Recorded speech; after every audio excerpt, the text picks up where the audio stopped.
Classes of science. बच्चों, easy learn के इस ऑनलाइन प्लेटफॉर्म पर मैं मनीष श्रवण एक बार फिर से आप सबों का स्वागत करता हूं।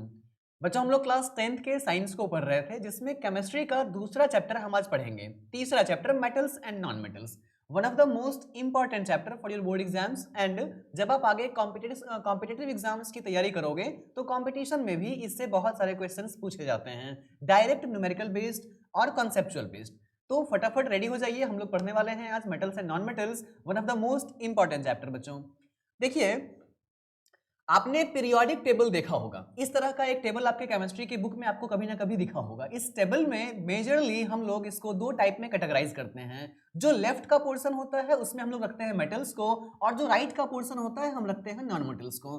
सर, होता क्या है मेटल्स एंड नॉन मेटल्स? मैंने आपको क्लास 9th में बहुत बढ़िया से पढ़ाया था कि हमारे आसपास में जितने भी एलिमेंट्स होते हैं उन एलिमेंट्स को हम बेसिकली तीन टाइप में कैटेगराइज करते हैं। एक होता है हमारा मेटल्स, एक होता है नॉन मेटल्स और एक होता है मेटलॉइड्स। उन्हीं सारे चीजों को हम एक पीरियड और ग्रुप्स का कॉम्बिनेशन बना करके, एक टेबल बना करके हम पढ़ते हैं, वही है पीरियोडिक टेबल। और इस पीरियोडिक टेबल में जो लेफ्ट वाला पोर्शन है, जो आपको ये ब्लू कलर का दिख रहा है, वो सारे मेटल्स के पोजीशंस हैं, जबकि ऑरेंज वाले सारे पोजीशंस नॉन मेटल्स के हैं।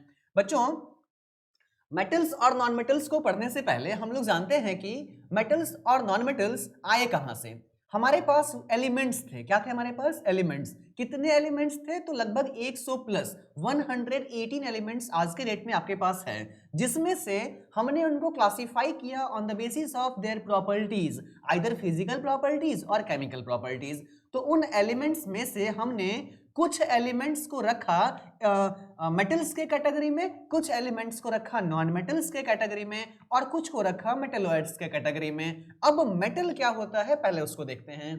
तो समझिए आप, वो सारी चीजें जो लस्ट्रस होंगी, जो डक्टाइल होंगी, जो गुड कंडक्टर होंगी हीट और इलेक्ट्रिसिटी का, हम उसको मेटल कहेंगे। अगर आपसे मेटल और नॉन मेटल के बीच में डिफरेंशिएट करने को कहा जाए तो आप कहोगे कि मेटल आर लस्ट्रस, इसके पास एक साइन करने का प्रॉपर्टी होता है। जबकि अगर मैं नॉन मेटल की बात करूं तो वो क्या होता है? नॉन लस्ट्रस होता है, मतलब वो साइन नहीं करता है। हाँ, कुछ कुछ एक्सेप्शंस भी हैं जो आपको याद रखने हैं। जैसे मैंने आपको कहा कि नॉन मेटल जनरली साइन नहीं करते हैं। अब कोई बच्चा कहेगा कि सर, जो ग्रेफाइट है, जो डायमंड है, जो आयोडीन है, ये सारी तो नॉन मेटल्स हैं, लेकिन फिर भी ये साइन करते हैं। तो हाँ, दीज ऑल आर एक्सेप्शंस, आपको याद रखना है, क्योंकि बोर्ड एग्जाम में एक्सेप्शन ही पूछे जाते हैं। याद रखोगे आप इसको भी।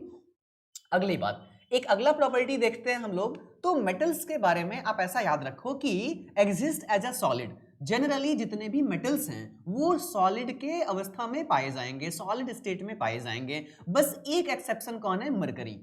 ये जो है इसको हम लोग लिक्विड मेटल भी कहते हैं। आप याद रखोगे, मरकरी एक ऐसा एलिमेंट है जो है तो मेटल, लेकिन वो लिक्विड स्टेट में पाया जाता है रूम टेम्परेचर पे। दैट्स वाई हम उसको क्या बोलते हैं? लिक्विड मेटल बोलते हैं। दूसरी तरफ जब हम नॉन मेटल की बात करेंगे तो जनरली नॉन मेटल्स गैसेस के फॉर्म में होते हैं। बस एक दो नॉन मेटल है जो लिक्विड के फॉर्म में होता है, याद रखोगे आप, और एक दो सॉलिड के फॉर्म में होता है।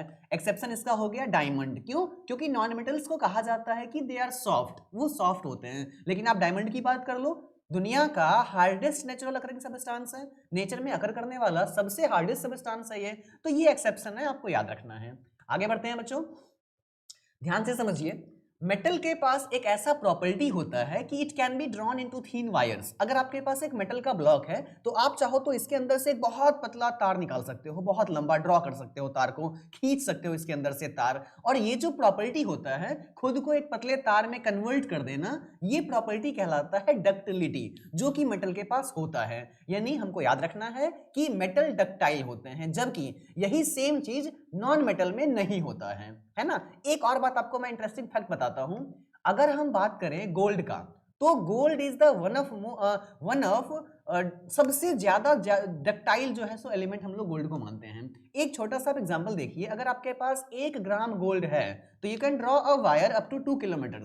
आप 2 किलोमीटर लंबा वायर उसमें से ड्रॉ कर सकते हो बिना टूटे हुए। इतना ज्यादा उसका डक्टिलिटी होता है। अगर हम नॉन मेटल की बात करें तो वो डक्टाइल बिल्कुल भी नहीं होता है। आगे बढ़ते हैं।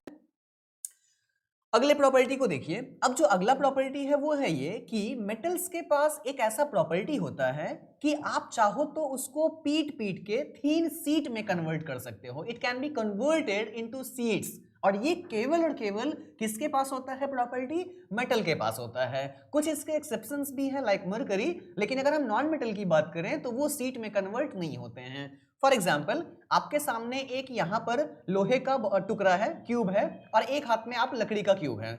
आप दोनों को एक जगह रखो और उस पर हैमर से पीटो। आप देखोगे कि जो लोहा वाला क्यूब है वो फ्लैट हो गया, वो सीट में कन्वर्ट हो गया, जबकि लकड़ी वाला क्यूब वो नहीं कन्वर्ट हो पाता है एंड वो टूट जाता है, ब्रिटल रहता है, वो बखड़ जाता है। ये इसके प्रॉपर्टीज में आ गए। अगली बात बच्चों, अगर हम कंडक्टर्स मतलब on the basis of conduct electricity का फ्लो हम अगर देखें तो हम कहेंगे कि जो मेटल्स होते हैं उनके पास फ्री इलेक्ट्रॉन्स होता है and that's why they are good conductor of electricity and heat. जबकि हम नॉन मेटल की बात करेंगे तो वो हीट या इलेक्ट्रिसिटी को पास आउट नहीं करते हैं। ये बात भी आपको याद रखनी है। कुछ एग्जांपल्स हैं, कुछ एक्सेप्शंस हैं, जैसे कि ग्रेफाइट वो एक नॉन मेटल होते हुए भी इलेक्ट्रिसिटी को पास आउट होने देता है। जब मैं आपको पढ़ाऊंगा ग्रेफाइट का स्ट्रक्चर तो वहां मैं दिखाऊंगा आपको कि ग्रेफाइट में एक कार्बन केवल 3 डिफरेंट कार्बन से जुड़े रहते हैं, हेक्सागोनल शेप बनाते हैं, और वहां एक इलेक्ट्रॉन फ्री रहता है, और due to that free electrons graphite के अंदर में इलेक्ट्रिसिटी पास आउट होती है। आगे देखते हैं बच्चों, जहां हम बात करें मेटल की तो उनका मेल्टिंग पॉइंट ज्यादा होता है, बॉइलिंग पॉइंट ज्यादा होता है, डेंसिटी ज्यादा होता है। कुछ एक्सेप्शंस हैं लाइक सोडियम एंड पोटेशियम। आ रही है बात समझ में? अगर हम बात करें नॉन मेटल्स का तो रिस्पेक्टिवली इनकी डेंसिटी भी कम होती है बिकॉज ये गैसेस और लिक्विड के फॉर्म्स में मोस्टली पाए जाते हैं। इनकी मेल्टिंग पॉइंट्स भी कम होती है, बॉइलिंग पॉइंट्स भी कम होती है। कारण है इंट्रामोलिकुलर फोर्स ऑफ अट्रैक्शन बहुत कम होता है। आगे बढ़ते हैं बच्चों। अब एक बात बताइए आप कि हमने एसिड बेसिस एंड सॉल्ट्स वाले चैप्टर में पढ़ा था कि जो नॉन मेटल्स होते थे उनके ऑक्साइड एसिडिक नेचर के होते थे और मेटल के ऑक्साइड बेसिक नेचर के होते थे। उन्हीं बात को एक बार फिर से हम देखते हैं कि oxides of metal can react with both acid and bases and produce salt and water.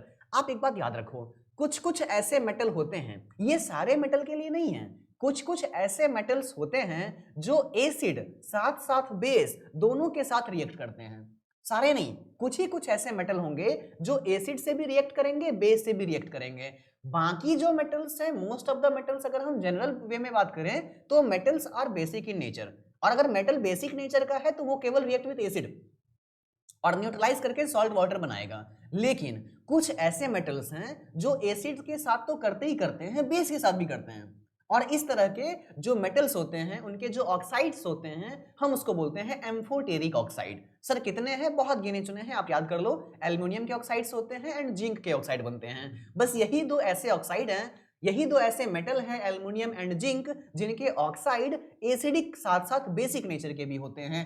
Otherwise बाकी जितने मेटल हैं सबके ऑक्साइड केवल और केवल बेसिक नेचर के होंगे, सिवाय एल्युमिनियम और जिंक के। इनके बेसिक भी होते हैं और एसिडिक भी होते हैं। सर कैसे पता चला? एक बात बताओ, मैंने लिया एल्युमिनियम का ऑक्साइड, उसको मैंने डाला NaOH में, तो ये तो कंफर्म बेस है क्योंकि इसके पास OH है, और देखो हो क्या रहा, बन रहा है sodium aluminate that is a salt, और साथ में वाटर। तो अगर बेस किसी चीज के साथ रिएक्ट कर रहा है, साथ में सॉल्ट वाटर बना रहा है, तो इट मस्ट बी एसिड। ये क्या होगा? एसिड होगा। यहां पर एल्युमिनियम का ऑक्साइड एसिडिक बिहेव कर रहा है, जबकि हमने क्या देखा कि मेटल के ऑक्साइड बेसिक होने चाहिए, लेकिन यहां पर ये एसिडिक बिहेव शो कर रहा है। और इसी तरह के ऑक्साइड्स क्या कहलाते हैं? एम्फोटेरिक। समझ में आया? कॉन्सेप्ट क्लियर हुआ? इसी तरह से आप चाहो तो जिंक के साथ देख लो, जिंक का ऑक्साइड ले लो, उसको NaOH में डालो, सोडियम जिंकेट बनेगा, यानी जिंक का ऑक्साइड बेस के साथ जाकर के भी सॉल्ट बना रहा है। दैट मीन्स कि जिंक का oxide is behaving like an acid, है ना? आपको याद रखनी है ये बात, एग्जाम में पूछा जाता है अक्सर ही। अगली बात, वो था नॉन मेटल के लिए कि वो नॉन मेटल के ऑक्साइड एसिडिक नेचर के होंगे और वाटर में डालने पर एसिड देंगे, जबकि मेटल के ऑक्साइड बेसिक नेचर के होंगे और वाटर में डालने पर बेस देंगे। फॉर एग्जाम्पल, अगर मेरे पास सोडियम है, मैंने उसको पानी में डाला तो क्या बनेगा? सोडियम हाइड्रोक्साइड, और ये क्या होता है? एक बहुत ही अच्छा बेस होता है।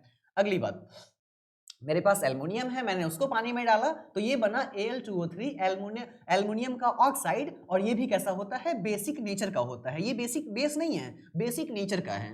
यानी आपने सीखा कि अगर हम मेटल को वाटर में डालेंगे तो it can produce hydroxide as well as oxide, या तो वो हाइड्रोक्साइड बनाएगा या नहीं तो ऑक्साइड बनाएगा। अपने काम का जो है हम वो देखते हैं। आगे बढ़ते हैं बच्चों। आगे देखिए नॉन मेटल्स को लेकर के एक बात और कि non metals react with oxygen to form non metallic oxide.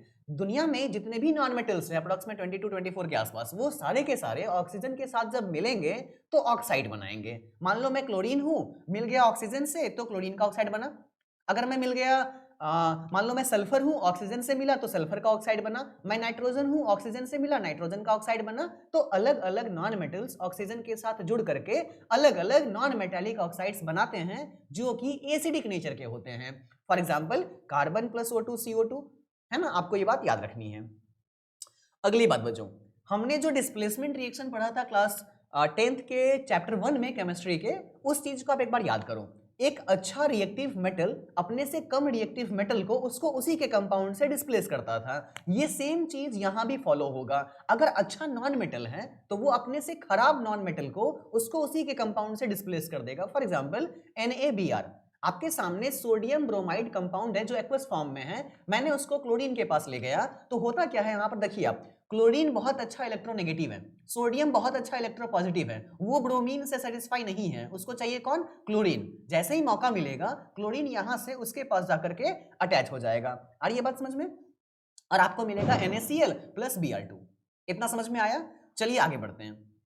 एक बात समझिए आप, नॉन मेटल्स के बारे में क्या कहा जा रहा है कि non metals can also react with hydrogen. अगर हमारे पास कुछ नॉन मेटल्स हैं तो वो हाइड्रोजन के साथ भी रिएक्ट करता है और रिएक्ट करके हाइड्राइड बनाता है। क्या बनाता है? Hydride. For example hydrogen plus sulphur H2S, hydrogen sulphide. आ रही है बात समझ में? हाइड्रोजन से जुड़ करके हाइड्राइड बनाएगा, सल्फर से जुड़ करके सल्फाइड बनाएगा, ऑक्सीजन से जुड़ करके ऑक्साइड बनाएगा, क्लोरीन से जुड़ करके क्लोराइड बनाएगा। तो इस तरीके से नॉन मेटल्स आपस में रिएक्शन कर लेते हैं।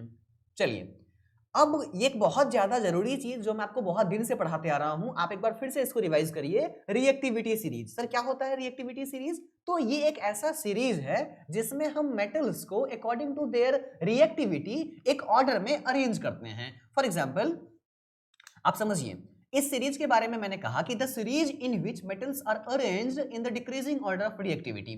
मतलब जो सबसे ताकतवर मेटल होगा हम सबसे ऊपर में रखेंगे, उसको टॉप पे रखेंगे, फिर धीरे धीरे हम मेटल के डिक्रीजिंग ऑर्डर में उसके रिएक्टिविटी के हिसाब से हम उसको अरेंज करेंगे।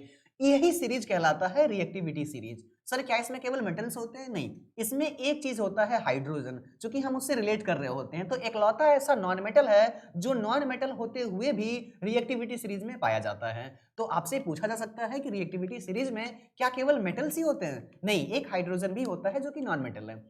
देखिए आपके सामने मैंने रिएक्टिविटी सीरीज बनाया। इस रिएक्टिविटी सीरीज में सबसे ऊपर मैंने लिखा पोटेशियम को, सिंबल होता है उसका के।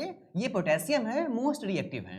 जैसे जैसे हम लोग नीचे आएंगे, पोटेशियम के बाद सोडियम, सोडियम के बाद calcium, magnesium, aluminium, carbon, zinc, ferrous, tin, lead, hydrogen, copper, argon, उसके बाद फिर ऑर्गेंटन और फिर प्लेटिनम। तो इन सारे मेटल्स में अगर मैं आपसे पूछूं कि सबसे ज्यादा रिएक्टिव कौन है तो आप कहोगे सर पोटेशियम। मैं कहूं सबसे कम रिएक्टिव कौन है, आप कहोगे सर प्लेटिनम। आ रही है बात समझ में? अगर आपको डिफरेंशिएट करने दे दिया जाए, मैंने आपसे कहा कि मैग्नीशियम और एल्युमिनियम में कौन रिएक्टिव है, तो आप कहोगे सर मैग्नीशियम, है ना। जो जितना ऊपर वो उतना ज्यादा रिएक्टिव, वो उतना अच्छा मेटल। अगर हम डिस्प्लेसमेंट रिएक्शन की बात करेंगे तो वो उतना ज्यादा डिस्प्लेस कर पाएगा चीजों को। एक बात और सुनो, अभी मैंने आपको सिखाया था कि सोडियम या मैग्नीशियम या कोई मेटल, उसके ऑक्साइड बेसिक नेचर के होते थे, आपको याद होगा। अब एक बात बताइए, मैंने एक जगह बनाया पोटेशियम का ऑक्साइड, है ना, या फिर हाइड्रोक्साइड ले लेते हैं KOH। हमने एक जगह बनाया सोडियम का हाइड्रोक्साइड NaOH। इन दोनों में कौन ज्यादा अच्छा बेस होगा बताओ तो? ऑब्वियसली पोटेशियम का ऑक्साइड। देखो, जो जितना अच्छा मेटल उसका ऑक्साइड उतना अच्छा बेस। आ रही है बात समझ में? हमने क्या कहा कि मेटल का ऑक्साइड बेसिक नेचर का होगा। अब जितना ज्यादा अच्छा मेटल लेकर के आओगे उसका ऑक्साइड उतना अच्छा बेस देगा। आ रही है बात समझ में? याद रखना है आपको, कभी कभी पूछ दिया जाता है, बहुत ही इजी सा क्वेश्चन है लेकिन आपको ध्यान में रखना है। अगली बात देखिए, हम जितने भी तरह के कंपाउंड्स आपस में देखते हैं, उन कंपाउंड्स को बनने के आधार पर हम उन कंपाउंड्स को अलग अलग टाइप्स में कैटेगराइज करते हैं। किसी को हम कहते हैं आयनिक कंपाउंड, किसी को कहते हैं कोवेलेंट कंपाउंड, किसी को कहते हैं कोऑर्डिनेट कंपाउंड। तो on the basis of that type of bond, suppose करो ये एलिमेंट ए, ये एलिमेंट बी, दोनों एक फिक्स बॉन्ड से जुड़ा, तो ये जिस बॉन्ड से जुड़ा, on the basis of that type of bond हम इस कंपाउंड को अलग अलग टाइप में कैटेगराइज करते हैं। उसी में से एक बहुत ही फेमस टाइप का कंपाउंड हमको मिलता है जो कि है आयनिक कंपाउंड। क्या होता है सर आयनिक कंपाउंड? तो ये अपने नाम से स्पष्ट है, समझिए, वैसा कंपाउंड जो आयंस से मिलकर बने। अब सर आयंस क्या होता है? बहुत बार हम लोग डिस्कस कर चुके हैं इसके ऊपर में। कोई भी चार्ज्ड पार्टिकल, मान लो सोडियम, उसमें से एक इलेक्ट्रॉन निकाल दो, बन गया सोडियम प्लस आयन। क्लोरीन, एक इलेक्ट्रॉन डाल दो, बन गया क्लोरीन माइनस आयन। तो इस तरह के कोई भी दो डिफरेंट आयंस के बीच में जो इलेक्ट्रोस्टैटिक फोर्स काम करता है, due to that electrostatic force ये जो कंपाउंड्स बनते हैं हम इसको बोलते हैं आयनिक कंपाउंड्स। समझ में आई बात? चलिए आगे बढ़ते हैं। ये हमेशा एक मेटल और एक नॉन मेटल के बीच में बनता है। क्यों? क्योंकि केटायन कौन देगा? मेटल, और एनायन कौन बनाएगा? Non metal. आप यहां ध्यान से देखिए हो क्या रहा है। सबसे पहले हमारे पास सोडियम है और इस सोडियम के पास आउटर मोस्ट सेल में एक एक्स्ट्रा इलेक्ट्रॉन है यहां पर। अब अगर कुछ ऐसा हो जाए कि एक इलेक्ट्रॉन का नीड है किसको? क्लोरीन को। क्यों? क्योंकि आप काउंट करोगे ना तो इसके पास केवल और केवल 7 इलेक्ट्रॉन है वैलेंस सेल में, यानी एक इलेक्ट्रॉन का इसको कमी है। ये कमी कौन पूरा करेगा? सोडियम। क्यों ऐसा? क्योंकि उसके पास एक एक्स्ट्रा इलेक्ट्रॉन है और वो इस इलेक्ट्रॉन को रख नहीं पा रहा है, तो ये अपना इलेक्ट्रॉन डोनेट करेगा क्लोरीन को, जिस वजह से यहाँ पर इलेक्ट्रॉन ज्यादा हो जाएगा प्रोटॉन से, प्रोटॉन ज्यादा हो जाएगा इलेक्ट्रॉन से, और इसके ऊपर चार्ज क्या आएगा? प्लस।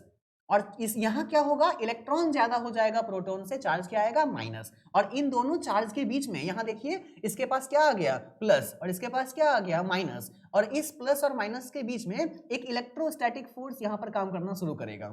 और ये बात समझ में? और due to that electrostatic force यहाँ ये दोनों एलिमेंट्स जुड़ करके क्या बना लेंगे? कंपाउंड बना लेंगे। और इस टाइप के जितने भी कंपाउंड्स होते हैं हम उन सबको क्या कहते हैं? Ionic compound. तो आई होप आपको सारी बातें समझ में आ गई होंगी। एक छोटा सा मैं आपका टेस्ट ले लेता हूं। सपोज करो मैंने यहां पर कुछ कंपाउंड्स के नाम लिखे, आपको बताना है कि वो आयनिक कंपाउंड्स हैं या नहीं। ध्यान दो, मैंने लिखा HCl, मैंने लिखा CO2, मैंने लिखा H2O। बताइए इसमें से कौन आयोनिक कंपाउंड है? आपका हेल्प करने के लिए मैं इसको ब्रेक भी कर दे रहा हूं। इस HCl को मैंने ब्रेक कर दिया H प्लस में, Cl माइनस में। एक और ले लेते हैं H2SO4, मैं इसको ब्रेक करता हूं 2H प्लस में एंड SO4 2 माइनस में। बताइए क्या इसमें से कोई आयनिक कंपाउंड है? आप में से कुछ लोग बोलेंगे कि सर यहाँ दो डिफरेंट आयन के बीच में बन रहा है बॉन्ड, इसका मतलब ये आयनिक कंपाउंड है। नहीं, याद रखो आयनिक कंपाउंड बनने के लिए सबसे पहला शर्त ये जरूर बनेगा किसके बीच में? आयंस के बीच में। तो यहां भी तो आयन है लेकिन ये आयनिक कंपाउंड नहीं है। अब सुनो दूसरा शर्त, आयनिक कंपाउंड केवल और केवल मेटल्स और नॉन मेटल्स के बीच में ही बनता है। अगर हम यहां देखें तो हाइड्रोजन भी नॉन मेटल और हमारा क्लोरीन भी नॉन मेटल, ये नहीं बनेगा। समझ में आ रही है बात? हाँ, अगर NaCl रहता ऑब्वियस बनता, MgSO4 रहता, MgCl2 रहता बनता, MgO रहता बनता। अगर कहीं पर मेटल और नॉन मेटल के बीच में कंपाउंड बन रहा है तो हम आयनिक कंपाउंड कह सकते हैं उसको, जैसे कि यहां हो रहा था, एक तरफ सोडियम एक तरफ chlorine, sodium plus chlorine minus, दोनों में इलेक्ट्रोस्टैटिक फोर्स लगा और फिर एक कंपाउंड बना। तो आई होप आपका आयनिक कंपाउंड का जो कॉन्सेप्ट है वो क्लियर हो गया। बच्चों आयनिक कंपाउंड के बाद हम लोग देखते हैं कोवेलेंट कंपाउंड्स क्या होते हैं एंड कोवेलेंट बॉन्ड्स क्या होते हैं। ध्यान से समझिए।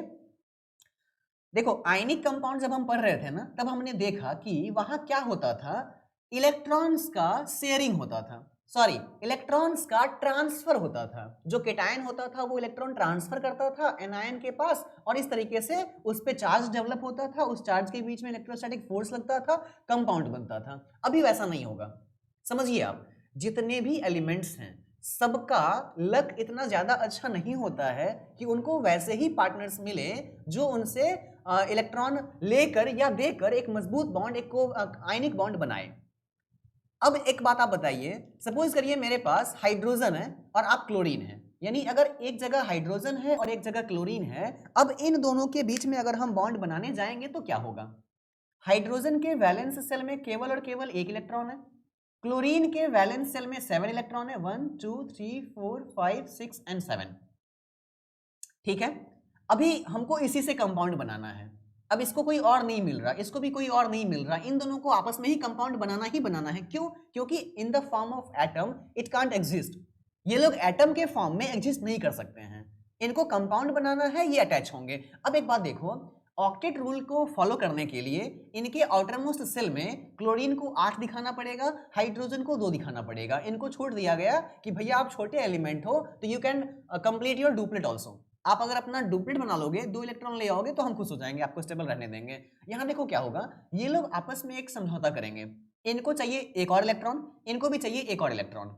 ये अपना ऑर्बिट थोड़ा सा बड़ा कर लेंगे, इनका ऑर्बिट अब यहां से गुजरेगा, ये भी अपना ऑर्बिट बड़ा करेंगे, इनका ऑर्बिट यहां से गुजरेगा। ये अपने इलेक्ट्रॉन को लूज करके यहां रख देंगे और ये अपने इलेक्ट्रॉन को लूज करके यहां रख देंगे। अब जब ऑक्टेट भाई साहब चेक करने आएंगे ना, तो वो कंफ्यूज हो जाएंगे कि ये वाला इलेक्ट्रॉन इधर है या इधर है, तो वो दोनों में काउंट कर लेंगे। वैसे ही ये वाला इलेक्ट्रॉन इधर है या उधर है, तो वो दोनों में काउंट कर लेंगे। जब हाइड्रोजन की बारी आएगी काउंट करने की, तो इसके पास 2 इलेक्ट्रॉन दिखेगा। जब इसकी बारी आएगी काउंट करने की, तो इसके पास 8 इलेक्ट्रॉन दिखेगा। दोनों एक दूसरे को सपोर्ट करेंगे, कोई अपोज नहीं करेगा कि वो तो मेरा है, दोनों सपोर्ट करेंगे। और इस तरीके से क्या होगा, यहाँ पर एक कंपाउंड बनेगा। यहाँ पर इलेक्ट्रॉन्स का शेयरिंग होता है, तो अगर कहीं पर कंपाउंड के बनने के लिए इलेक्ट्रॉन्स का शेयरिंग करना पड़े, तो उस तरह के बॉन्ड को हम बोलते हैं कोवैलेंट बॉन्ड, और इससे बनने वाले कंपाउंड को हम बोलते हैं कोवैलेंट कंपाउंड। आई बात समझ में? सर यहां कैसे अट्रैक्शन हुआ? देखो आयनिक बॉन्ड हमने पढ़ा, वो सबसे स्ट्रॉन्ग बॉन्ड होता है ना, यहां आयनिक बॉन्ड जैसा थोड़ा सा कुछ होगा। एक बात बताओ, हाइड्रोजन का इलेक्ट्रॉन पहले यहां था, बाद में यहां आया, कंप्लीटली नहीं दिया लेकिन थोड़ा सा दिया, मतलब उसके टुवर्ड्स शिफ्ट किया, तो हाइड्रोजन के ऊपर में थोड़ा सा इतू सा प्लस चार्ज आएगा, उसको हम लोग बोलते हैं डेल प्लस। वैसे ही क्लोरीन को 100% नहीं मिला, मिलता तो लिखते -1, थोड़ा सा मिला, तो इसको हम लोग लिखेंगे डेल माइनस। और इस थोड़े से प्लस में और थोड़े से माइनस में थोड़ा थोड़ा अट्रैक्शन होगा और एक कमजोर बॉन्ड बनेगा, आयनिक से कमजोर बनेगा। वहां तो कंप्लीट चार्ज होता था ना, लेकिन बॉन्ड बनेगा, लोग स्टेबल हो जाएंगे। और ये बात समझ में, इसी को बोलते हैं डाइपोल, आपको पढ़ाया जाएगा 12th में। ठीक है, आगे बढ़ते हैं। तो ये था हमारा टोटल कॉन्सेप्ट किसका, कोवेलेंट बॉन्ड का। एक बार फिर से देख लेते हैं कोवेलेंट बॉन्ड क्या होता है। Bond formed by sharing of electrons between 2 atoms. और ये बात समझ में, 2 एटम्स के बीच में अगर इलेक्ट्रॉन्स का शेयरिंग होता है और उस शेयरिंग के वजह से डाइपोल बनता है, उस डाइपोल के वजह से बॉन्ड का फॉर्मेशन होता है, तो हम कहते हैं कि वो किस तरह का बॉन्ड है, कोवेलेंट बॉन्ड है। याद रखिएगा बच्चों। एक एग्जांपल देख लीजिए फटाफट। हमारे पास एक क्लोरीन का एटम था जिसके आउटर मोस्ट शेल में 7 इलेक्ट्रॉन थे, दूसरा क्लोरीन का एटम, इसके भी आउटर मोस्ट शेल में 7 इलेक्ट्रॉन, अकेले अकेले दोनों क्या हैं, अनस्टेबल हैं। अब हम क्या करते हैं, ध्यान से देखिए, हम कुछ ऐसा उपाय लगाएंगे कि ये जो वैलेंस शेल वाला एक इलेक्ट्रॉन है ना, जो यहाँ पर फ्री है, हम इसको यहाँ लेकर के आ गए, और इसके भी वैलेंस शेल वाला जो एक इलेक्ट्रॉन है, क्रॉस से मैं दिखा रहा हूँ, फ्री है, इसको हम यहाँ लेकर के आ गए। ठीक है, अब जब ऑक्टेट भाई साहब चेक करने आएंगे ना, तो वो कंफ्यूज हो जाएंगे काउंटिंग करते समय कि इसको किस में रखा जाए, तो वो इसको भी इसमें रखेंगे और इसको भी इसमें रखेंगे जब इस क्लोरीन के बारे में काउंट करेंगे तब, और उनको पूरा मिल जाएगा 8। सेम वे में जब इधर काउंट करेंगे तब भी उनको मिलेगा 8, यानी एक एक इलेक्ट्रॉन का म्यूचुअल शेयरिंग करके ये दोनों डिफरेंट डिफरेंट एटम्स एक मॉलिक्यूल बना लेंगे, और इसी मॉलिक्यूल का नाम हो जाएगा Cl2 कोवेलेंट कंपाउंड। और इनके बीच में जो बॉन्ड बनेगा वो कैसा बॉन्ड रहेगा, तो कोवेलेंट बॉन्ड रहेगा। आई होप कोवेलेंट बॉन्ड क्या होता है, कैसे बनता है, आपको सारी बातें बढ़िया से समझ में आ गई। बच्चों जब हमने आयनिक बॉन्ड पढ़ा, आयनिक कंपाउंड पढ़ा, अब देखते हैं कि आयनिक कंपाउंड के प्रॉपर्टीज क्या क्या होते हैं। तो सबसे पहली बात, चूंकि ये आयन से मिलकर बने हुए रहते हैं, तो इनके अंदर में इलेक्ट्रोस्टैटिक फोर्स होता है, और electrostatic force is one of the most बहुत स्ट्रॉन्ग फोर्स हम लोग इसको कंसिडर करते हैं। इस वजह से इस फोर्स के साथ बंधने वाले एटम्स बहुत टाइटली बंधते हैं और बनने वाले कंपाउंड्स बहुत स्ट्रांग होते हैं, बहुत हार्ड होते हैं। अगली बात, इनका मेल्टिंग पॉइंट ज्यादा होता है। ओब्वियसली अगर इंट्रामोलिकुलर फोर्स बहुत ज्यादा होगा तो कितना भी हीट कर लो मेल्ट ही नहीं होगा, डिस्टेंस बढ़ेगा ही नहीं, पिघलेगा ही नहीं, तो मेल्टिंग पॉइंट ज्यादा होता है। ओब्वियसली बॉइलिंग पॉइंट भी ज्यादा होता है। आगे बढ़ते हैं। They are soluble in water, ये एक अच्छा चीज है। जो आयनिक कंपाउंड होता है ना, लाइक डिजॉल्व्स लाइक, वो वाटर में डिजॉल्व हो जाता है, बिकॉज वाटर का डाई इलेक्ट्रिक कांस्टेंट वैल्यू बहुत हाई होता है, और जिस वजह से वहां डाइपोल क्रिएट होता है और इजीली हमारा जो आयनिक कंपाउंड है वो वाटर में डिजॉल्व हो जाता है। लेकिन अगर हम यहां पर लेके आ जाएंगे ऑर्गेनिक कंपाउंड्स को, तो वाटर में डिजॉल्व नहीं होगा। अगली बात, ये बहुत अच्छे से कंडक्ट करते हैं हीट को और इलेक्ट्रिसिटी को, बिकॉज इनके पास फ्री इलेक्ट्रॉन्स अवेलेबल होता है। याद रखिएगा, अकरेंस ऑफ मेटल की अगर हम बात करें तो जनरली मेटल हमारे धरती के अर्थ क्रस्ट में पाए जाते हैं और उसको हम लोग बोलते हैं मिनरल्स। क्या बोलते हैं? मिनरल्स। उन्हीं मिनरल्स में से कुछ मिनरल्स ऐसे होते हैं जिनके अंदर से हम मेटल्स का एक्सट्रैक्शन करते हैं, उस तरह के मिनरल्स को हम बोलते हैं ओर्स। इट मीन्स कि सारे मिनरल्स ओर होंगे ये तो कंफर्म, सॉरी सारे ओर मिनरल होंगे ये तो कंफर्म, लेकिन सारे मिनरल ओर हो जाएं ये जरूरी नहीं है, क्योंकि कुछ ही मिनरल से हम एक्सट्रैक्ट कर पाते हैं मेटल। एक एग्जांपल मानो, अभी जहां से आपका क्लास चल रहा है, सपोज करिए यहाँ के नीचे एक बहुत बड़ा लोहे का भंडार मिला, एक माइन मिला, खान मिला, लेकिन दिक्कत ये आ रही है कि जब हम वहां ड्रिल कर रहे हैं ना, तो बीच में बहुत मोटा मोटा 2-3 रॉक आ रहा है। अगर फिर भी हम ड्रिल कर रहे हैं तो हमारा जो कॉस्ट है वो बहुत ज़्यादा जा रहा है, यानी 1 केजी लोहा एक्सट्रैक्ट करने में लगभग 50 रुपए के आसपास खर्चा आ रहा है ना। तो अब क्या बताओ, इकोनॉमिकली ये हमारे लिए क्या फिजिबल है? नहीं है, क्योंकि गवर्नमेंट को पता है कि वो चाहे तो किसी और कंट्री से, चाइना से, कहीं से भी 10 रुपए से कम में भी पर केजी लोहा खरीद सकती है, तो फिर वो यहाँ पर अपना 50 रुपए पर केजी नहीं लगाएगी। तो ये मिनरल तो था लेकिन और नहीं बना। आ रही है बात समझ में? अगर मान लो मैं यहाँ पटना में, अगर यहाँ पर बहुत ज़्यादा क्राउडेड पॉपुलेशन है और अगर यहाँ यूरेनियम का माइन मिल जाए, तो कभी भी गवर्नमेंट अलाउ नहीं करेगी आपको यहाँ यूरेनियम एक्सट्रैक्ट करने के लिए। कारण कि यूरेनियम तो यहाँ पर है, लेकिन सोशली पॉइंट ऑफ व्यू से वो बहुत ज़्यादा फिजिबल नहीं है, इन्वायरमेंट के पॉइंट ऑफ व्यू से बहुत ज़्यादा फिजिबल नहीं है। तो इन सारे जगहों पर मिनरल्स तो हैं, लेकिन वो ओर्स में काउंट नहीं होंगे। ये बात आपको याद रखना है। जैसे कि मैंने आपको बताया, अगर मान लो अभी इसी वक्त जहां से मैं क्लास ले रहा हूं उसके नीचे एक माइन मिले लोहे का, लेकिन उसको निकालने में बहुत सारी प्रॉब्लम्स आए, 2-3 बहुत हेवी रॉक्स मिल जाएं और हमारा जो एक्सट्रैक्शन का कॉस्ट है वो हैवी हो जाए, 1 किलो लोहा निकालने में कॉस्ट 50 रुपए आ जाए, तो कभी भी वो हमारे लिए इकोनॉमिकली फिजिबल नहीं होगा।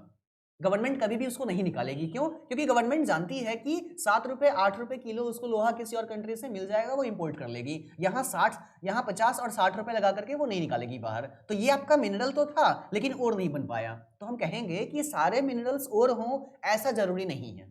वो इकोनॉमिकल पॉइंट ऑफ व्यू से, वो social environmental point of view से, वो हर एक पॉइंट ऑफ व्यू से जब फिजिबल होगा ना तभी हम उसको और कहेंगे। जैसे दुनिया के पोल्स पे, खास करके नॉर्थ और साउथ पोल पे कहा जाता है कि वहाँ बहुत ज़्यादा अमाउंट में बहुत अच्छे अच्छे मिनरल्स होने की पॉसिबिलिटीज़ हैं, लेकिन वहाँ इन्वायरमेंट ऐसा नहीं है कि आप जाके वहाँ निकाल सकते हो, तो वो केवल मिनरल है आपके लिए, वो और नहीं है। जिस दिन वो हम लोग यूज़ में लेने लगेंगे वो और हो जाएगा।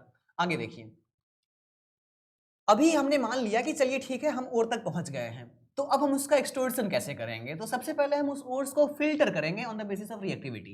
हम देखेंगे कि उस ओर के अंदर में जो मेटल्स हैं वो किस तरह के हैं। तो generally they are of 3 types. एक होंगे जो हाईली रिएक्टिव एलिमेंट्स के ओर होंगे, एक जो मॉडरेट रिएक्टिव के होंगे और एक जो लो रिएक्टिव के होंगे, बहुत ही कम रिएक्टिव के होंगे। तो हम एक एक करके तीनों पे चर्चा करते हैं। देखो, अगर कोई बहुत ही कम रिएक्टिव मेटल होगा, कम रिएक्टिव मतलब रिएक्शन ही नहीं करना, कुछ करना ही नहीं है, तो उसको एक्सट्रैक्ट करना उतना आसान होगा क्योंकि वो अपने प्योरेस्ट फॉर्म में ही रहेगा। जस्ट उसको निकाल लो, रिफाइन कर लो, साफ कर लो, एक्सट्रैक्ट कर लो, काम खत्म, यूज में आ गया। कुछ नहीं करना उसका, अच्छे से रिफाइन करना, इलेक्ट्रोप्लेटिंग करा दो, काम खत्म। आ रही है बात समझ में? अगर वो हाईली रिएक्टिव है फिर भी हमारे लिए बढ़िया है, क्योंकि जब हाईली रिएक्टिव होगा तो बिना मतलब के बहुत सारे कंपाउंड्स नहीं बनाएगा, वो कोई अच्छा सा आयनिक कंपाउंड बना करके स्टेबल हो जाएगा। हम क्या करेंगे, उसका करा देंगे इलेक्ट्रोलाइसिस, और उससे क्या होगा, वो तो आयनिक कंपाउंड है, they get breaks into their ions, और फिर इलेक्ट्रोलाइसिस के समय में एनोड और कैथोड पे अलग अलग आयंस को हम जमा कर लेंगे, मेरा काम आसान हो गया। अब देखो समस्या कहाँ आती है, अगर हमारा ओर मॉडरेट रिएक्टिव है तो मॉडरेट रिएक्टिव वाले जितने भी ओर्स होते हैं वो 2 तरह के कंपाउंड्स बनाते हैं, या तो वो अपने ऑक्साइड्स बनाएंगे, या तो वो अपने सल्फाइड बनाएंगे, और या नहीं तो अपने कार्बोनेट बनाएंगे। और ये बात समझ में, ऑक्साइड बना करके कार्बोनेट बना सकते हैं या फिर सल्फाइड बना सकते हैं। अगर वो कार्बोनेट बनाते हैं तो हमको उसमें से कार्बन निकाल करके उसको वापस से ऑक्साइड बनाना पड़ता है।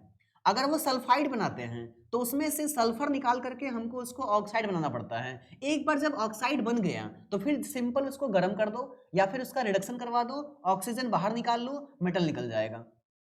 यानी सारा खेल कहाँ तक है, ऑक्साइड लाने तक। अब मेटल किस तरह से हो सकता है, या तो वो कार्बोनेट होगा या तो वो सल्फाइड होगा। अगर वो कार्बोनेट है तो उसके पास ऑलरेडी बहुत ऑक्सीजन है, तो उसमें थोड़ा सा तुम उसको हीट कर दो in the absence of oxygen, जिसको हम लोग कहते हैं रोस्टिंग, सॉरी कैल्सिनेशन। क्या बोलते हैं, कैल्सिनेशन। क्या होता है कैल्सिनेशन, किसी मिनरल को अगर ऑक्सीजन के एब्सेंस में गर्म किया जाए तो उसको बोलते हैं कैल्सिनेशन। सर ऑक्सीजन के एब्सेंस में क्यों, क्योंकि कार्बोनेट में already 3 molecule of water oxygen present है, और उसको दोगे जल जाएगा, नहीं देना है। कम ऑक्सीजन दो, गर्म करो, क्या हो गया, ऑक्साइड बन गया। इधर आओ, सल्फाइड में ऑक्सीजन नहीं है तो इसको खूब ऑक्सीजन दो, रोस्टिंग कराओ इसका, मतलब in the presence of oxygen इसको गर्म करो, हीट करो, रोस्टिंग हो जाएगा, क्या बन जाएगा, ऑक्साइड। एक बार ऑक्साइड बन गया ना, सिंपल इसको करा देंगे रिडक्शन, मतलब इसमें से निकलवा देंगे ऑक्सीजन। जब एक बार ऑक्सीजन निकल गया तो केवल क्या बचा, मेटल बचा, और वही तो हमको रिफाइन करके हम उसका यूज करेंगे फिर। तो यही पूरा प्रोसेस है आपके एक्सट्रैक्शन का। देखते हैं एक बार, हमारा जो प्योर मेटल है ना वो एक्सट्रैक्ट होता है ओर से, ना कि मिनरल से। किससे होगा, ओर से होगा। प्रोसेस क्या होता है, सबसे पहला जो प्रोसेस है वो या तो आप कॉन्सेंट्रेशन बोलो या इनरिचमेंट बोलो, यानी एक बहुत बड़े ओर के टुकड़े में कहीं कहीं पर मिनरल्स ज्यादा है, कहीं कहीं पर कम है, तो कॉन्सेंट्रेट करो, जहां जहां ज्यादा है उसको एक जगह लेकर के आ जाओ, वही होता है इनरिचमेंट। ठीक है, इसके बाद हम करते हैं उसका एक्सट्रैक्शन, और जिसको करने के लिए मैंने आपको पूरा कहानी सुनाया। और ये बात समझ में, एक बार जब आपको मिल जाता है मेटल, फिर करते हो आप उसका रिफाइनिंग, और रिफाइनिंग करके वो फाइनल स्टेज में आता है जो हम इसको यूज करते हैं। और ये बात समझ में, इस पूरे प्रक्रिया में कुछ एक दो वर्ड्स हैं, की वर्ड्स हैं, जो आपको पूछे जाते हैं अक्सर एग्जाम में। आपसे पूछ दिया जाता है कि गैंग किसको बोलते हैं। ध्यान दीजिए, जब हम मेटल को एक्सट्रैक्ट कर रहे होते हैं उसके ओर से, तो उस समय कुछ कुछ इंप्योरिटीज भी हमको मिलती हैं उसमें से, जिसको हम बोलते हैं गैंग, मतलब ओर्स के अंदर में प्रेजेंट इंप्योरिटीज। जैसे अगर आप लोहा निकालोगे हेमेटाइट से, मैग्नेटाइट से, तो आपको बहुत ज्यादा मिलेगा SiO2 यानी सिलिका। तो वो जो सिलिका है ना, वो क्या है, गैंग है, वो इंप्योरिटीज हैं, याद रहेगा आपको। एक और चीज आपसे पूछता है फ्लक्स, क्या पूछता है, फ्लक्स। तो फ्लक्स क्या होता है, इंप्योरिटीज को हटाने के लिए हम कुछ ऐसा केमिकल सब्सटेंसेस डालते हैं जो इंप्योरिटी के साथ मिल करके एक स्लैग बना लेता है, मतलब एक इनसॉल्युबल सब्सटेंस बना लेता है, और फिर वो इजीली हट जाता है, तो उसको हम बोलते हैं फ्लक्स, याद रखिएगा। देखो, इस तरह का एक पूरा सिस्टम होता है जिसमें से हम मेटल को एक्सट्रैक्ट करते हैं, है ना। इस पूरे सिस्टम को आप समझिएगा जब, तो फिर इसमें होता क्या है अक्सर कि हम ऊपर से मेटल्स को डालते हैं, अलग अलग लेवल पर अलग अलग तरह के एनर्जी लेवल्स होते हैं, हीटिंग लेवल्स होते हैं, हीट करते हैं हम, और कहीं कहीं पर इसमें कार्बन डाल करके रिड्यूस भी करवाते हैं, और फिर हमको मेटल एक्सट्रैक्ट होता है। आ रही है बात समझ में, हाँ। आप एक बार इसको बढ़िया से देखिए, ये एक चिमनी जैसा कुछ है जहां पर हम सबसे ऊपर से मेटल को डालते हैं, और फिर उसके बाद मेटल धीरे धीरे इसका टेम्परेचर इतना हाई रखते हैं कि मेटल हमारा पिघल जाता है पूरा, और पिघलने के बाद जो इम्प्योरिटीज हैं वो, चूंकि मेटल तो बहुत ज्यादा स्ट्रांग होता है तो वो उस टेम्परेचर को झेल पाता है, लेकिन जो इम्प्योरिटीज हैं वो क्या हो जाते हैं, एग्जॉस्ट के रूप में एयर बन करके इवोपरेट हो जाते हैं, बाहर निकल जाते हैं, याद रखना है। उससे भी जो हेवी मेटल होता है, जो अच्छा मेटल होता है, जो हम यूज करते हैं, वो मॉल्टन स्लैग बन करके पेंदी में आता है, और फिर यहाँ से हम एक चैनल बनाते हैं जिससे वो एक्सट्रैक्ट होकर के बाहर हमको मिल जाता है, याद रखना है बच्चों। अगली बात, अगर मान लीजिए मेटल हमारे लो रिएक्टिविटी सीरीज से हैं, तो मैंने आपको पहले ही बताया कि हमारे लिए आसान हो जाएगा। आसान क्या होगा, वो या तो लो रिएक्टिविटी सीरीज से है, फिर तो वो रिएक्शन में पार्टिसिपेट ही नहीं लेंगे, वो नॉर्मल फॉर्म में ही रहेंगे, हम उसको गेन कर लेंगे। जैसे जहां सोना का खान रहता है ना, तो सोना को कोई रिएक्शन नहीं करवाना होता है, जाके बस सोना खूनो वहां से और सोना लेके आओ, यूज करो, काम खत्म। तो वो लो रिएक्टिविटी सीरीज की कहानी है। लेकिन अगर मॉडरेट रिएक्टिविटी में रहेगा तो या तो वो सल्फाइड रहेगा या वो कार्बोनेट रहेगा। अगर वो सल्फाइड है तो हम उसका क्या करवाएंगे, अगर वो सल्फाइड है तो हम करवाएंगे रोस्टिंग, अगर वो कार्बोनेट है तो करवाएंगे कैल्सिनेशन, और हमारा मकसद क्या होता है, उसको क्या बनाना, मेटल का ऑक्साइड बनाना। और एक बार जब ऑक्साइड बन गया तो फिर आप उसको क्या करवा दो, रिड्यूस करवा दो, और रिड्यूस करवाने के बाद आपको क्या मिल जाएगा, नॉर्मल मेटल मिल जाएगा। इस प्रक्रिया में दो चीज हम लोग यूज करते हैं, रोस्टिंग एंड कैल्सिनेशन, याद रहा। आगे बढ़िए, इसके बाद देखो बच्चों, रोस्टिंग क्या होता है, मैंने बताया आपको कि ऑक्सीजन के प्रेजेंस में मेटल को हीट करते हैं तो वो रोस्टिंग कहलाता है, ऑक्सीजन के एब्सेंस में करते हैं तो वो कैल्सिनेशन कहलाता है। ये दोनों डिफरेंस आप याद रखोगे, ठीक है। जैसे जिंक कार्बोनेट, इसका हम करेंगे कैल्सिनेशन, और जिंक सल्फाइड, इसका हम करेंगे रोस्टिंग, याद रखोगे। चलिए, उसके बाद बच्चों नेक्स्ट देखो आप, हमने पढ़ा कि रोस्टिंग क्या होता है, कैल्सिनेशन क्या होता है, कब हम करेंगे रोस्टिंग, कब हम करेंगे कैल्सिनेशन, ये चीजें आपको बढ़िया से याद रखनी है। बच्चों जो हाईली रिएक्टिविटी सीरीज के मेटल्स होते हैं ना, तो उसका हम लोग जनरली क्या कर लेते हैं, इलेक्ट्रोलाइसिस, और इलेक्ट्रोलाइसिस करने के बाद एनोड और कैथोड पे अलग अलग इलेक्ट्रोड्स पे अलग अलग आयंस वाले मेटल्स डिपॉजिट हो जाते हैं और हमें हमारा मेटल्स मिल जाता है। इसी का यूज करके हम इलेक्ट्रोप्लेटिंग भी करा करते हैं।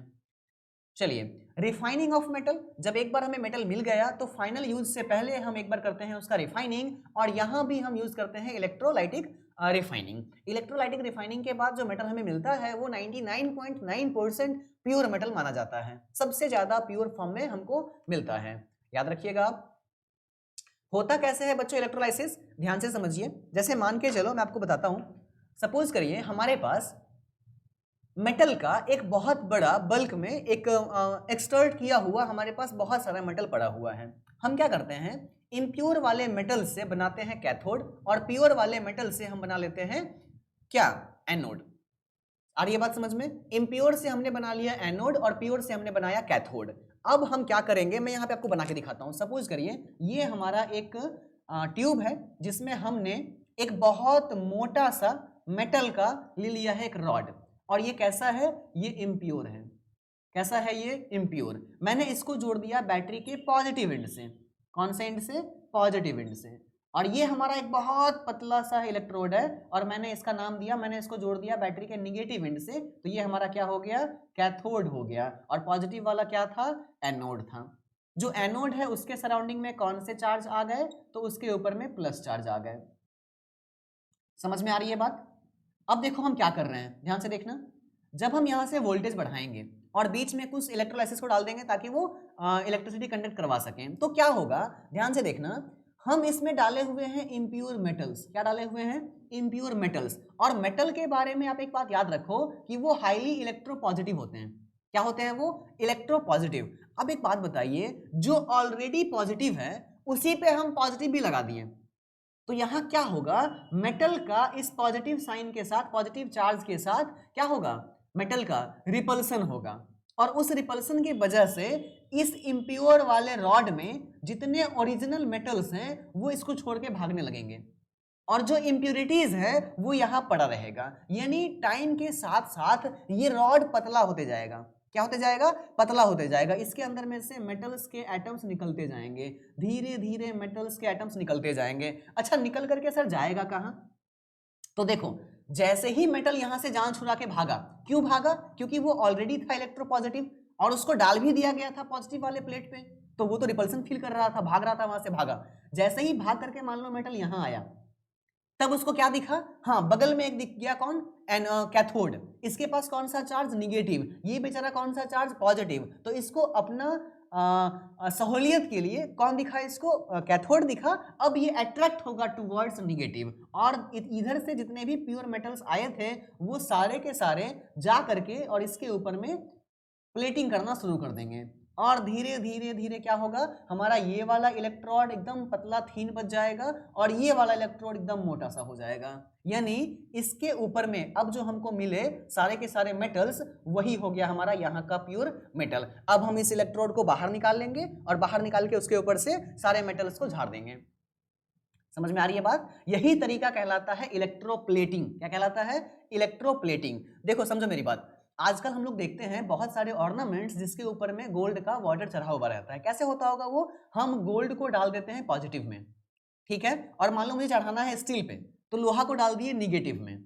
अब जब पॉजिटिव से पॉजिटिव का रिपल्सन हुआ तो इसमें से गोल्ड के आइटम बाहर निकले और वो निकल करके इसको हमने डाल दिया था किसमें, कैथोड में। इस निगेटिव पे अट्रैक्ट हुए और अट्रैक्ट होकर के इसके सीट पे जा जाके वो आइटम्स बैठना शुरू कर गए, और थोड़ी ही देर में इसका जो सीट था ये पूरा का पूरा कैथोड का, वो भर गया किससे, गोल्ड के एटम्स से। और कैसा हो गया, गोल्ड जैसा दिखने लगा। अंदर में क्या है, अभी भी स्टील ही है, बाहर से क्या हो गया, कोटिंग हो गया, प्लेटिंग हो गया, किसका, गोल्ड का। समझ में आई बात? यही था इलेक्ट्रोलाइसिस, ठीक है ना। ये पूरी बातें आपको समझ में आनी चाहिए। आगे बढ़िए। यही पूरा प्रोसेस है जो मैंने आपको बताया अभी। रिफाइनिंग ऑफ मेटल हम लोगों ने देखा। हाँ, यही सेम चीज जो मैंने अभी आपको ड्रॉ करके दिखाया था, एक बार आप इसमें देख लीजिए, ज्यादा अच्छा से आपको दिखेगा ग्राफिक्स में। देखो यहां पर ये जो हमारा है ना, यही है हमारा एनोड जो इतना मोटा सा है। सर कैसे पता चला ये एनोड है? तो देखो ये किससे जुड़ा हुआ है, बैटरी के पॉजिटिव एंड से, तो जब पॉजिटिव एंड से जुड़ा हुआ है तो ये क्या होगा, एनोड हो जाएगा। और हमने इसमें डाला क्या है, इम्प्योर मेटल, तो जब इसमें हमने मेटल डाला तो मेटल को पॉजिटिव पे रख दिया, तो मेटल पॉजिटिव से रिपल्सन फील करेगा, ऑब्वियसली यहां से निकल करके बाहर आएगा। इस प्रक्रिया में कुछ कुछ इंप्योरिटीज भी मेटल के साथ बाहर आ जाता है, और वही इंप्योरिटीज यहाँ नीचे बैठ जाता है, हम बोलते हैं इसको क्या, एनोड मड, क्योंकि ये एनोड से निकला हुआ इम्प्योर सब्सटेंसेस है, एनोड का कीचड़ है, तो हम कहेंगे इसको एनोड मड, याद रखिएगा बच्चों। चलिए उसके बाद देखिए, metals when exposed to the moist air it becomes corrode. मैंने आपको बहुत पहले भी बताया था कि मेटल होते हैं रिएक्टिव, मतलब भूखा। आपको अगर भूख लगेगा तो आप कुछ भी खा लोगे, आप फिर देखोगे नहीं कि वो आपके सेहत के लिए अच्छा है या खराब है। वही चीज मेटल के साथ है, मेटल होता है रिएक्टिव। जब भी इसको आप खुले में छोड़ दोगे ना, तो ये in the presence of oxygen, in the presence of moist air, ये क्या करता है, ऑक्साइड बना लेता है या अदर सबस्टेंसेस का कोटिंग चढ़ा लेता है, जिससे ये हो जाता है क्या, खराब, कोरोड हो जाता है। ये जो प्रोसेस है मेटल का, ऑक्सीजन और वाटर के प्रेजेंस में कुछ और बन जाना, ये कहलाता है कोरोजन, याद रखिएगा। जो एक निगेटिव प्रोसेस है, क्या है, एक निगेटिव प्रोसेस है। आप देखते हो जितने भी बड़े बड़े ब्रिज हैं, पुल हैं जो लोहा के बने हुए हैं, तो समय के साथ साथ उसमें कोरोजन हो जाता है, वो खराब हो जाते हैं, सड़ जाते हैं, कुछ और बन जाते हैं, याद रखिएगा। अब इससे बचाने के लिए हम क्या करते हैं, तो कोटिंग करते हैं, गैल्वेनाइजेशन करते हैं, पेंटिंग करते हैं, ऑयल मिलाते हैं, इन सब चीजों को याद रखना है हमको बच्चों। आगे बढ़िए, आयरन ऑक्सीजन के प्रेजेंस में क्या बनाया, फेरिक ऑक्साइड, और जब इस फेरिक ऑक्साइड को मॉइस्चर मिल जाएगा, नमी मिल जाएगा, तो बन जाएगा Fe2O3.XH2O, और वही क्या है, हमारा जंग है। तो जो कि एक निगेटिव प्रोसेस है, हमको इसको बचाना होता है, जिसके लिए हम करते हैं गैल्वेनाइजेशन। और क्या होता है गैल्वेनाइजेशन, तो किसी भी मेटल के शीट पे जिंक का कोटिंग करने का प्रक्रिया ही कहलाता है गैल्वेनाइजेशन। आई होप आपको ये बातें समझ में आ रही होंगी बच्चों। एक और चीज है एलॉय, बहुत इंपॉर्टेंट चीज है, समझिए।